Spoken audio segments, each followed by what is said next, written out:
જ્યારે જ્યારે ભારતમાં કોઈ પણ બનાવ બને ને તે આપણા વિરોધ પક્ષનો મોટામાં મોટો પ્રોબ્લેમ શું છે ખબર કે એ લોકો એ જ બોલે છે કે જે શાસક પક્ષ એને આગળ બોલાવવા માંગતું.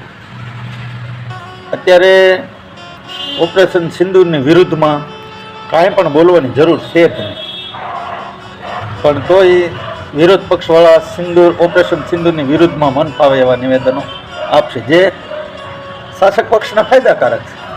તમે સમજો છો, પબ્લિકના રોષનો ભોગ બને એ અને એવું શાસક પક્ષ તો ઈચ્છતું જ હોય કે વિરોધ પક્ષ આવું કાંઈક બોલે તો આપણને ફાયદો થાય, પણ વિરોધ પક્ષને શું કામ બોલવું જોઈએ?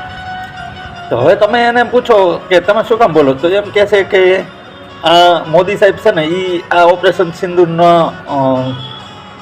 ગેરઉપયોગ કરે છે અને આ તો ઓપરેશન તો આર્મીએ કર્યું છે આપણે અને જજ પોતે લે છે.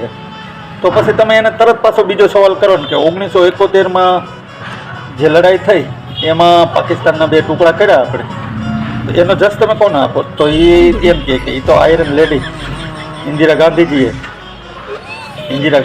એ લડાઈ જીતી. તો એ લડાઈ ઇન્દિરા ગાંધીજીએ જીતી હોય તો આ લડાઈ મોદી સાહેબે કેમ ન જીતી કહેવાય?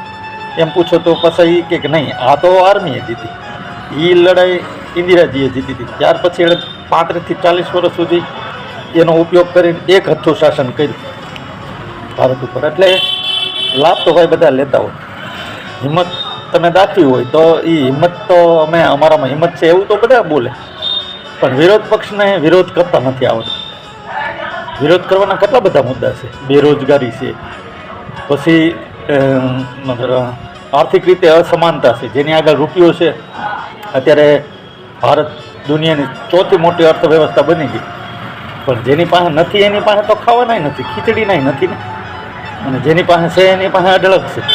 એટલે આજે આર્થિક અસમાનતા છે, પછી બેરોજગારીનો મુદ્દો છે, પછી ખેડૂતોને અત્યારે અમારા ગુજરાતમાં ખેડૂતોને કેવી પોઝિશન, ડુંગળી 30 રૂપિયા મણ માંગે, બોલો માર્કેટ યાર્ડમાં 30 રૂપિયાની મણ, એટલે ડીઝલના પૈસા નહોતા. એટલે આવા બધા ઘણા મુદ્દાઓ છે. વિરોધ પક્ષને વિરોધ કરવા માટે ઘણા મુદ્દાઓ છે.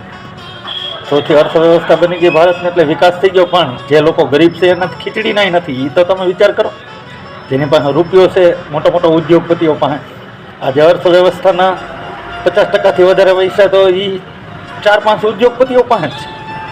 બાકી 50%માં આખો દેશ આવે, અને એમાંય તે 30 થી 35% માણસો લોકો ઉદ્યોગપતિઓ અને બીજા જે મોટા મોટા વેપારીઓ છે એની પાસે છે.